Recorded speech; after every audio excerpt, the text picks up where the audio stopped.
अच्छा जी, अस्सलाम वालेकुम स्टूडेंट्स। तो अब ऐसा है कि ये असाइनमेंट नंबर 15 बनाने के लिए ये लेक्चर आप सुन लें। और ये असाइनमेंट जो है ये आपने रजिस्टर्स में करनी है, और रजिस्टर्स जो हैं उनको आपने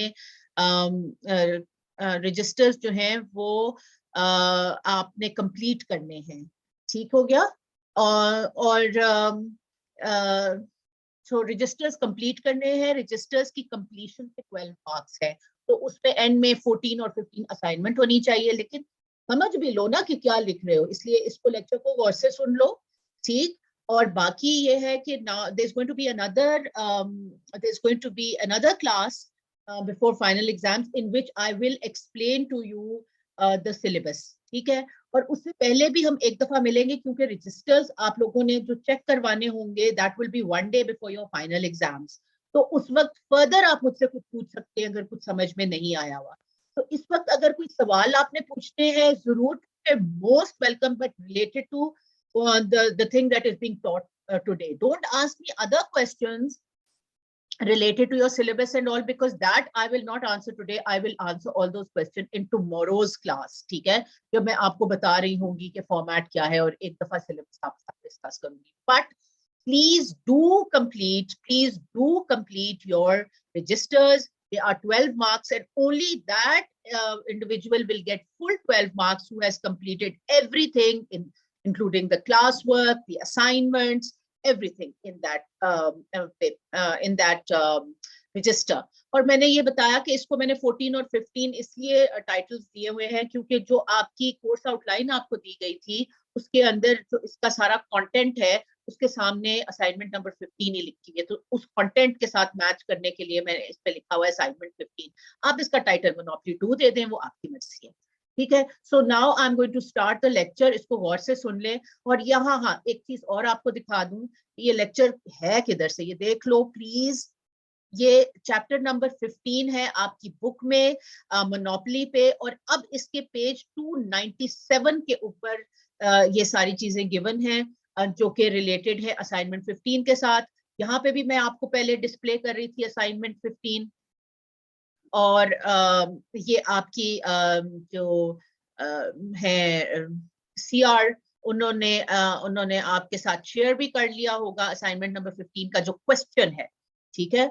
तो she must have shared it with you because I shared it in the morning. और जो लेक्चर है वो ये देख लो, आपकी किताब में से है। जवाब भी आपने इस बुक में से ही लिखने, जो रजिस्टर कंप्लीट करना है यही वाला आपने टेबल जो है वो बनाना है। लेकिन समझ भी तो आए ना कि टेबल में बना क्या रहे हो, इसलिए गौर से ये लेक्चर सुनो। मैं लेक्चर में किसी वक्त भी अटेंडेंस आपकी मार्क कर सकती हूँ, सो बी केयरफुल। छोड़ना नहीं है लेक्चर, किसी वक्त पे भी अटेंडेंस आपकी जो है वो मार्क हो सकती है during this lecture. So I'm going to start the lecture now. Listen to it carefully. Related questions जो पूछेंगे वो मैं लेक्चर रोक के उन related questions का जवाब दूंगी। ठीक है? Otherwise, any other thing you want to say, just write it in chat. Right. So I'm going to play now the lecture. If there is any related question, please, most welcome, आप इस question को पूछें।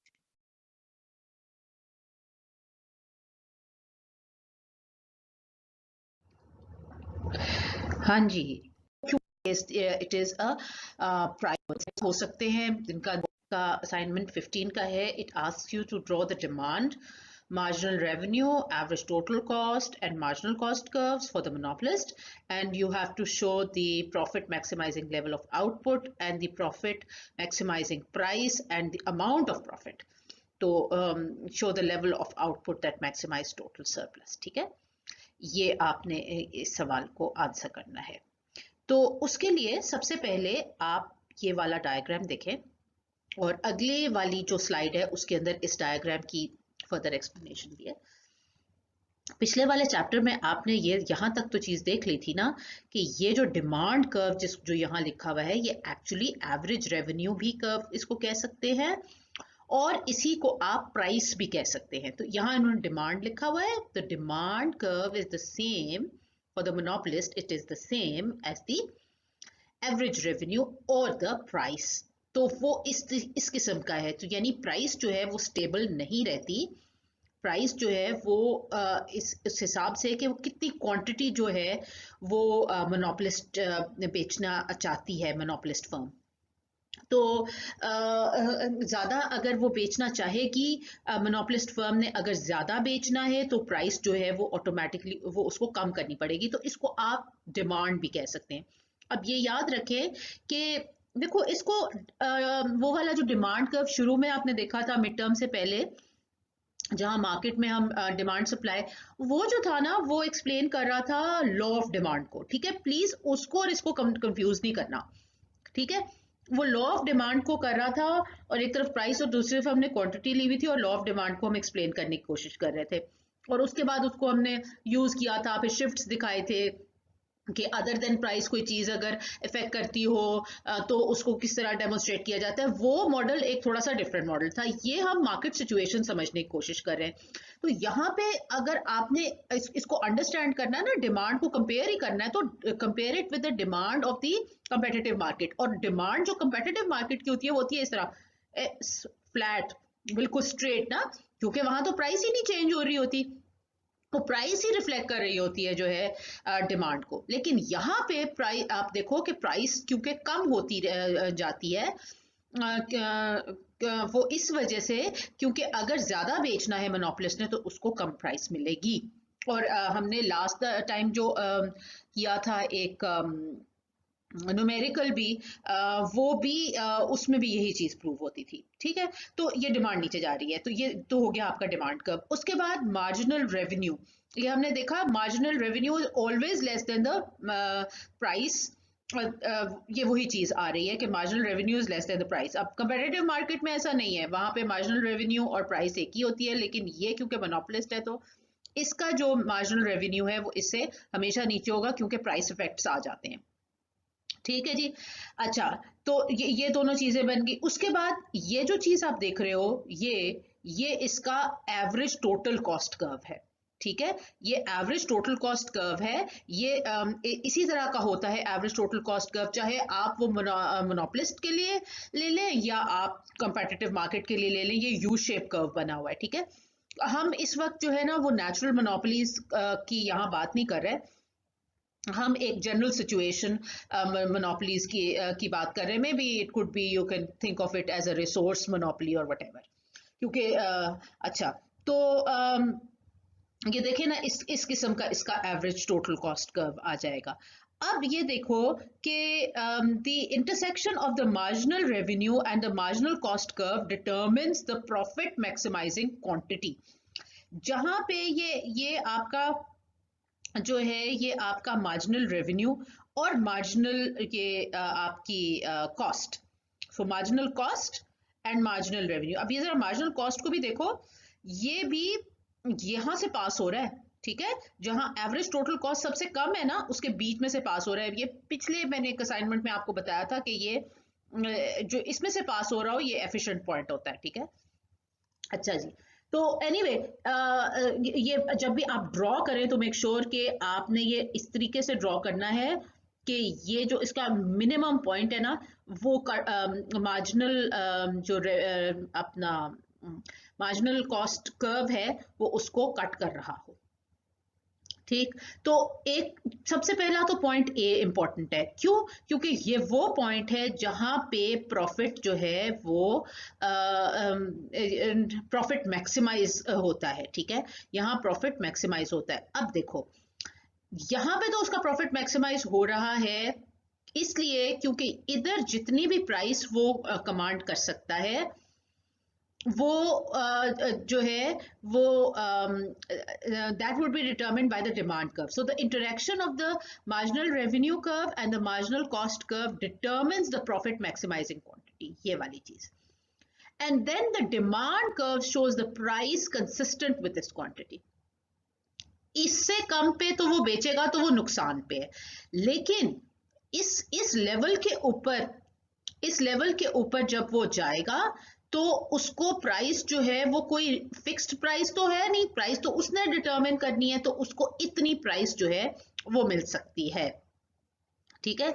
तो उसको ज्यादा price मिल सकती है at this efficient point The point is, this is the efficient point or profit maximizing point for the monopolist, and at this point the monopolist firm will be able to command, because it controls the price, command a higher price. ठीक है, इसको अब हम आगे जाके थोड़ा सा और एक्सप्लेन करते हैं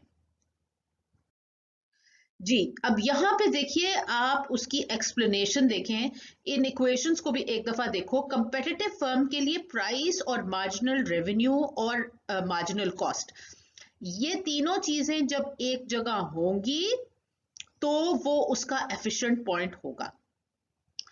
अच्छा, जो इसका एफिशिएंट पॉइंट डिटरमिन किससे होता है? मार्जिनल रेवेन्यू और मार्जिनल कॉस्ट के साथ, लेकिन उसकी प्राइस हमेशा उससे ज्यादा होगी। For monopolist, the price is always going to be more than this efficient point. This is what it is showing. Profit maximizing quantity of output is determined by the intersection of the marginal revenue curve and the marginal cost curve. But the price that it can command, it can be higher. The equality of the marginal revenue and marginal cost curve determine the profit maximizing option for both types of firm. What differs is the price that they can command for it. ठीक, अब इसमें से हमने अब next चीज ये भी देखनी है कि एक्चुअली वो प्रॉफिट कितना कमा रहा है, क्योंकि यहाँ से हमें इस पिछले वाले जो डायग्राम में से आपने सिर्फ ये देखा था, और ये इक्वेशंस भी आपको ये बता रही हैं कि वो पॉइंट जहाँ पे मार्जिनल रेवेन्यू मार्जिनल कॉस्ट जो है वो इक्वल होगी, वो उसका एफिशिएंट पॉइंट है और प्राइस उससे ज्यादा होगी। अब given this condition, what is going to be the amount of profit? Let us see in the next slide. हाँ जी, यहाँ पे इस चीज को क्लियरली दिखाया हुआ है कि उसका एक्चुअल प्रॉफिट कितना होगा। अच्छा, अब देखो, ये डायग्राम एग्जैक्टली वही डायग्राम है जो आपने पिछली स्लाइड में भी देखा था, लेकिन यहाँ पे सिर्फ उन्होंने वो भी दिखाया कि कितना प्रॉफिट होगा। तो हमने ये कहा कि ये वाला जो पॉइंट है, ये इसके लिए एफिशिएंट पॉइंट है, तो ये मैक्सिमम क्वांटिटी है जो वो प्रोड्यूस करेगा। अब इतना यहां से देखो कि, और प्राइस जो वो इसके ऊपर कमांड कर सकता है वो ये है, लेकिन जो उसका एवरेज टोटल कॉस्ट है वो तो उससे कम है। सो देयरफॉर ये जितना आपको बॉक्स नजर आ रहा है ये उसका प्रॉफिट है। अब इसको मैथमेटिकली अगर आप देख लो तो आपको ज्यादा क्लियरली समझ में आ जाएगा। ग्राफिकली तो ये यहाँ पे कि प्रॉफिट एग्जैक्टली कितना होगा, लेकिन मैथमेटिकली इसको देखा जा सकता है। आपको पता है profit is equal total revenue minus total cost, right? इसी तरीके से अगर हम इसकी थ्रू आउट हम Q से डिवाइड करते हैं तो ये इक्वेशन ये बन जाती है। थ्रू आउट Q से डिवाइड करने के बाद इक्वेशन ऐसी बन जाती है। सो total revenue over quantity, total cost over quantity multiplied by the total quantity. ठीक है, तो यानी कि हम ऐसे लिख सकते हैं प्रॉफिट इज इक्वल टू ये वाली जो टर्म है, ये जो टर्म है ये बनती है एवरेज रेवेन्यू। जैसे मैंने पहले बताया था, एवरेज रेवेन्यू मोनोपोलिस्ट की is the same as the price. So total revenue over quantity is average revenue. Average revenue can also be called as the price. Here in this diagram it is being shown as demand, but the demand and price is the same thing. तो ये price है minus, अगर इस आप portion को देखो total cost over the quantity, तो उसको हम कह सकते हैं एवरेज टोटल कॉस्ट। ठीक है, the total cost of a typical unit being sold and multiplied by the total quantity being sold. ठीक है, तो यानी ये प्रॉफिट है। अब इस डायग्राम के अंदर हम देखें तो the price minus the average total cost, यानी कि ये प्राइस थी, ये डिमांड, और ये एवरेज टोटल कॉस्ट थी, इसका जो डिफरेंस है मल्टीप्लाइड बाय इतनी उसकी क्वांटिटी है, तो ये जो सारा बना ये इसका प्रॉफिट बना। और ये प्रॉफिट सिर्फ मोनोपोलिस्ट को ही मिल सकता है। आपने देखा था कि अगर कंपेटिटिव मार्केट में कोई डिमांड, एक पॉजिटिव डिमांड शॉक आ जाए शॉर्ट रन के अंदर, तो कई दफा जो कंपेटिटिव मार्केट में भी आपको जो है वो नजर आता है कि प्रॉफिट होता है। प्रॉफिट होता है एक कंपेटिटिव फर्म को, लेकिन it's a short run situation. In the long run वही सिचुएशन आ जाती है जहां कोई एबनॉर्मल प्रॉफिट, एक्स्ट्रा प्रॉफिट नहीं होता। ये याद रखें कि ये जो प्रॉफिट है ये वो प्रॉफिट है जो अपॉर्चुनिटी कॉस्ट से कहीं ज्यादा प्रॉफिट है। ठीक है, बहुत ज्यादा प्रॉफिट कमा रहा है। इसका क्या मतलब है कि उसकी सिचुएशन ऐसी है क्योंकि वो एक प्राइस मेकर है। ये डिमांड इज आल्सो प्राइस। क्योंकि वो एक प्राइस मेकर है तो वो प्राइस चार्ज कर सकता है। अब ये भी याद रखनी है, कर सकता है। The firm is in a position to charge this price. It doesn't necessarily charge this price, but it is in a position to charge this price which can yield so much profit to that firm, because it is at this point that the marginal cost and the marginal revenue are being they are being they are the same। ठीक है, they are being equated। लेकिन अगर वो चाहे तो demand के हिसाब से वो इतनी प्राइस चार्ज कर सकता है। ठीक है, तो ये उसका आ गया प्रॉफिट। अब आगे हम ये देखते हैं कि अगर मोनोपोलिस्ट वाकई इतना सारा प्रॉफिट चार्ज करेगा या मोनोपोलिस्ट फर्म चार्ज करेगी तो सोसाइटी पे उसका क्या असर होगा। अच्छा जी, ये अब जो सेकंड पार्ट है आपकी असाइनमेंट नंबर 15 का, it asks you to explain what is deadweight loss. और ये वाला जो पेज है यहाँ पे डेड वेट लॉस को जो है वो उन्होंने एक्सप्लेन किया हुआ है। अच्छा देखिए, क्योंकि मोनोपोलिस्ट जो है वो एक प्राइस मेकर है, तो इसलिए वो एक ऐसी प्राइस चार्ज कर सकता है या फर्म ऐसी मोनोपोलिस्ट फर्म ऐसी प्राइस चार्ज कर सकती है जो कि उसको बहुत सारा प्रॉफिट दे।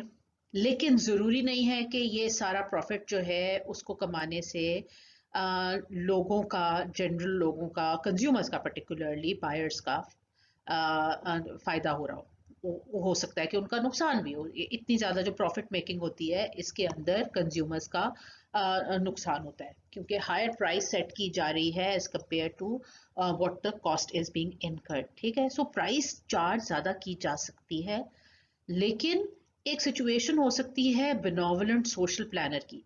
अब एक्सप्लेन करने के लिए डेड वेट लॉस जरा हम थोड़ा सा ये देख लें कि हाँ, हम मानते हैं कि जो आपकी फर्म है, मोनोपोलिस्ट फर्म, वो ज़्यादा चार्ज कर सकती है। व्हाट अगर वो चार्ज ना करे ज़्यादा, खुद से अपनी प्राइस को जो है वो कंट्रोल रखे, तो क्या ऐसी सिचुएशन हो सकती है? तो हाँ, उसको हम कहेंगे कि वो एक बेनोवलेंट सोशल प्लानर है जो कि चार्ज ज़्यादा चार्ज कर सकता है प्राइस, लेकिन वो चार्ज नहीं करेगी ऐसी एक फर्म जो कि है तो मोनोपोलिस्ट लेकिन it is also aware of its social responsibilities. ठीक, तो वो क्या करेगी ऐसी फर्म? वो क्या करेगी कि वो देखेगी कि मार्जिनल कॉस्ट और जो उसका डिमांड है वो कहाँ पे इंटरसेक्ट कर रहा है, और ये वाला जो पॉइंट है इसके ऊपर इतनी क्वांटिटी वो सप्लाई करेगी। अब इस अगर हम डायग्राम्स को देखें तो ये हमें काफ़ी सारी चीज़ें समझाता है। पहली बात तो ये कि जो आपका बेनोवलेंट सोशल प्लानर है वो क्या करने की कोशिश करेगी फर्म ऐसी,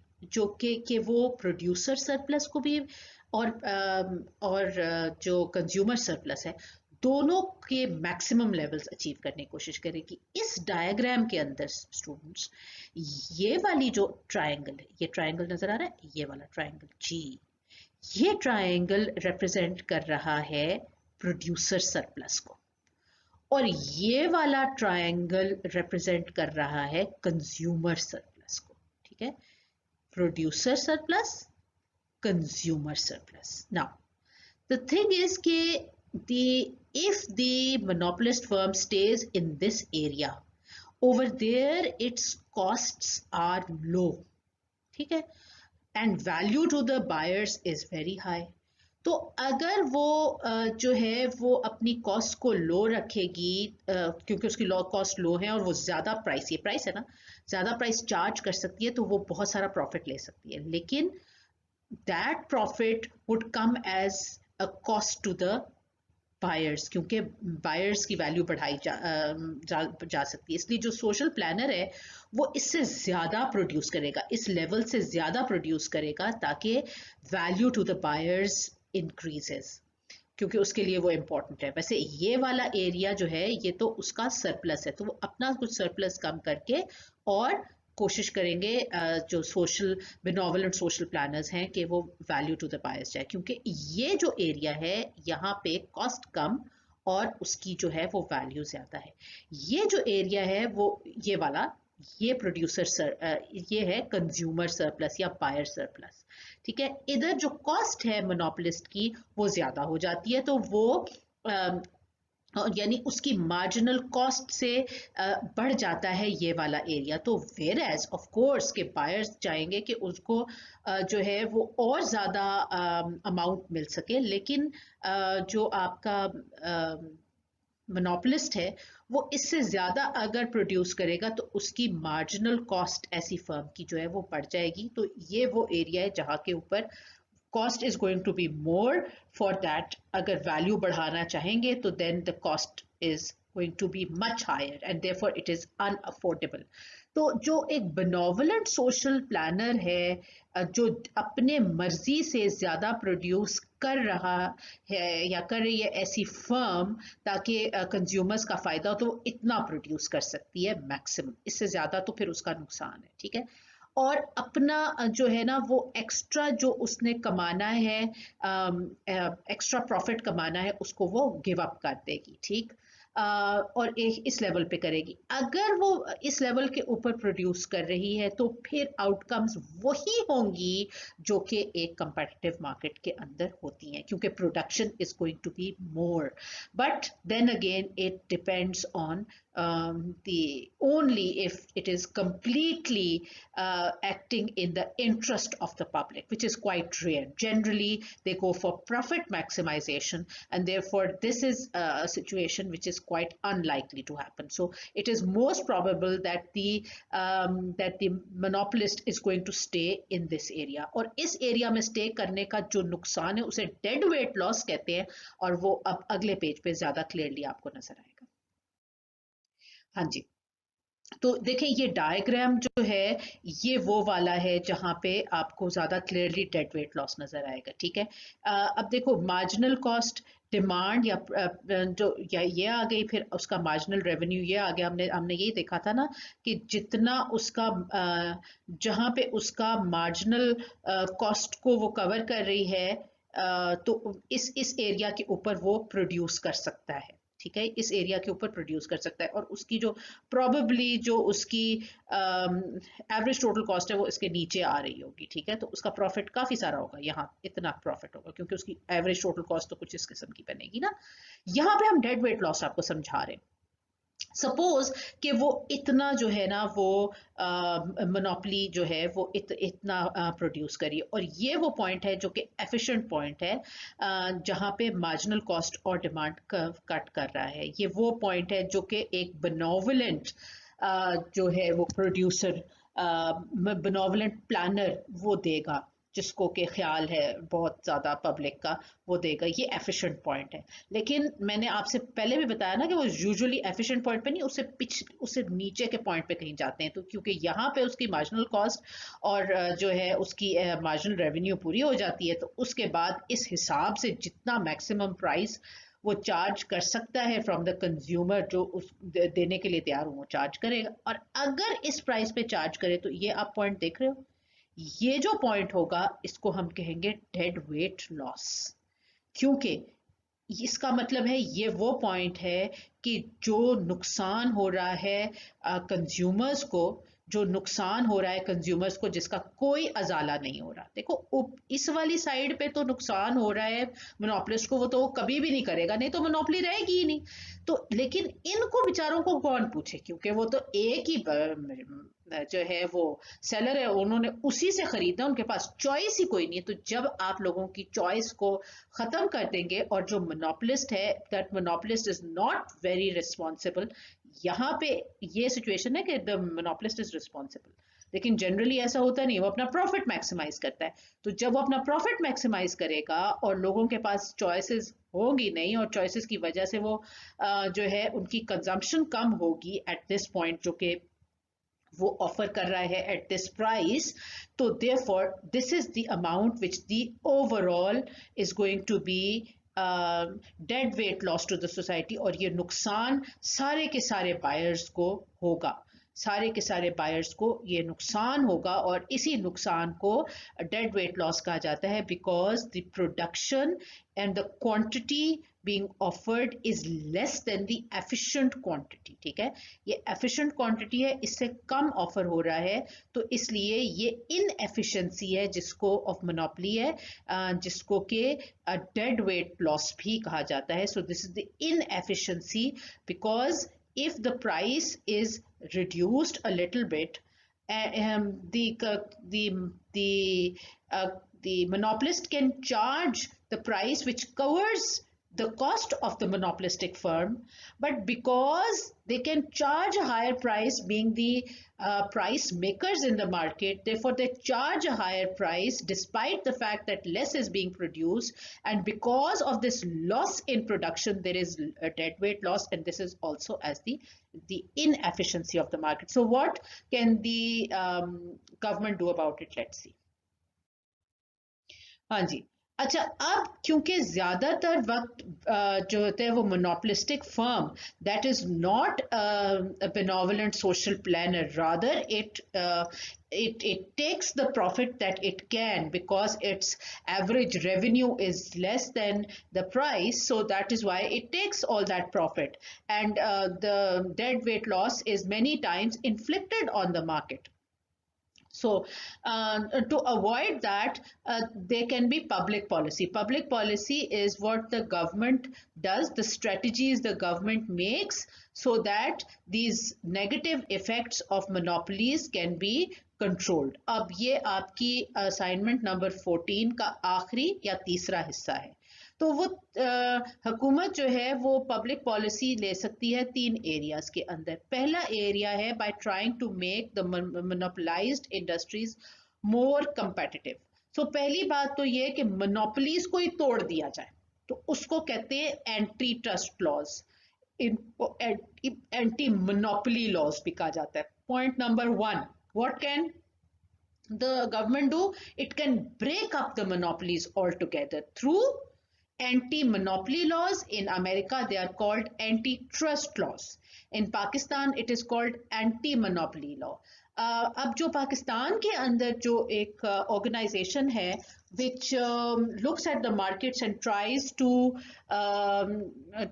to address this problem, there is a special organization, आप लोग उसको गूगल करें, पढ़ें कि उसका क्या काम होता है. उसका नाम है कॉम्पिटिशन कमीशन ऑफ पाकिस्तान, कि वो मोनोपलीज और मोनोपली लाइक सिचुएशंस जहाँ पे उसको लगे कि कार्टल्स बन रहे हैं, क्योंकि कार्टल्स, मोनोपली जो है वो कार्टल्स का एक एक्सट्रीम फॉर्म है. ठीक है, तो जहाँ वो कार्टल्स को, मोनोपलीज को रोकती है. Competition Commission of Pakistan, in America it's called antitrust law. So basically उनका काम क्या, उनका काम बच्चों ये है कि वो मोनोपलीज को ख़त्म करते हैं और कंपटीशन मार्केट के अंदर लेके आते हैं.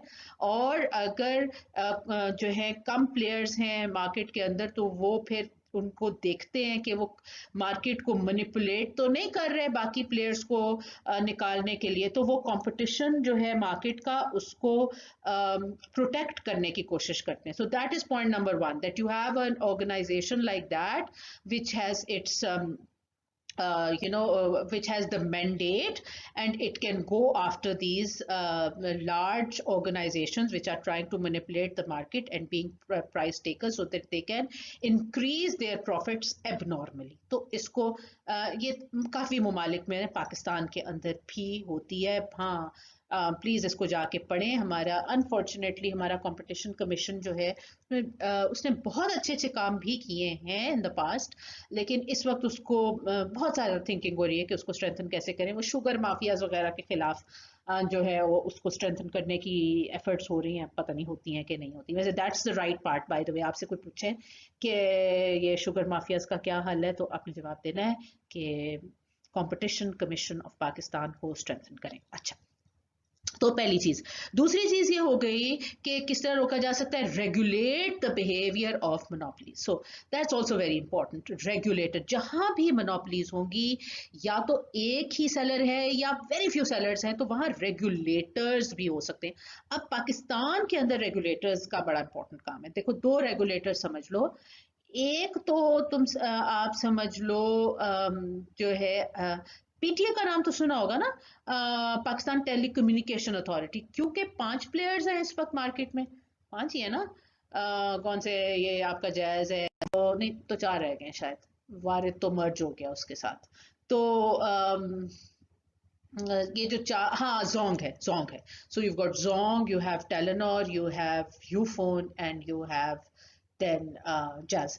तो ये सिर्फ 4 प्लेयर्स है ना, तो इसलिए पीटीए जरूरी है। तो पीटीए क्या करता है कि वो इट मेक्स श्योर कि इनका आपस में जो कंपटीशन है वो ठीक रहे और प्राइसेस जो है वो लो रहे। It's done a very good job actually. Pakistan के अंदर जिस रेट के ऊपर आपको ये सारी टेलीकम्युनिकेशन सर्विसेज मिल रही हैं, that's pretty all right considering that there are only 4 players. So PTA is doing a good job. ये रेगुलेटरी अथॉरिटी है, ठीक। इसी तरह एक और मोनोपोली जो है वो खैर मैं आपको आगे एग्जांपल देती हूँ। सो ये एग्जांपल है आपकी कि किस तरह रेगुलेटर्स जो है वो मार्केट के अंदर फ्यू प्लेयर्स को की एक्शंस को properly monitor करते रहते हैं हर वक्त, and they make sure that whatever rules are laid down they are followed, and therefore the few players, the monopolist, in this case it is an oligopoly, but monopolist also cannot charge an unfairly high price which is inflicting dead weight loss.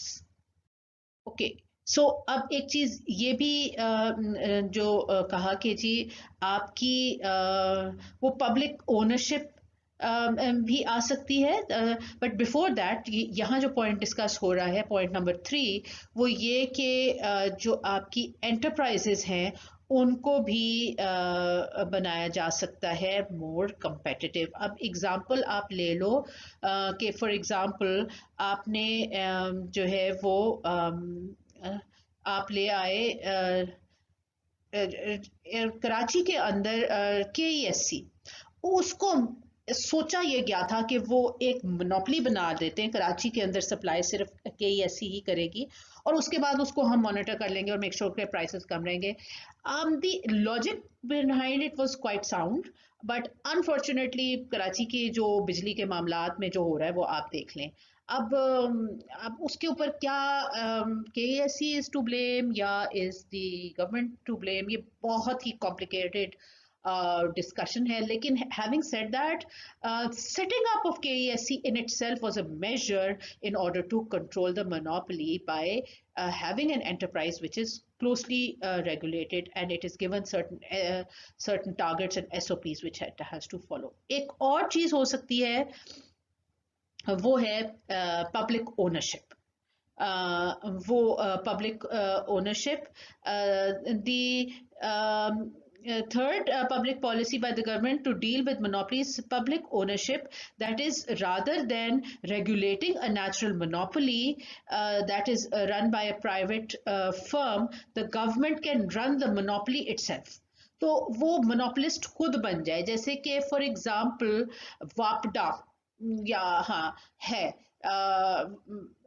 वो अभी तक operate कर रहा है, वो भी एक monopolist है, ठीक है। तो जो उसकी पावर जनरेशन है वो that is a monopoly which the government is doing itself, and unfortunately it is not doing a great job, ठीक है। तो अब अगर आप कंपेयर करो, आप कहो जी, अब आप देख लें कराची एक एक्सपेरिमेंट है जहां पे मोनोपोली है और विद प्राइवेट एंटरप्राइज है।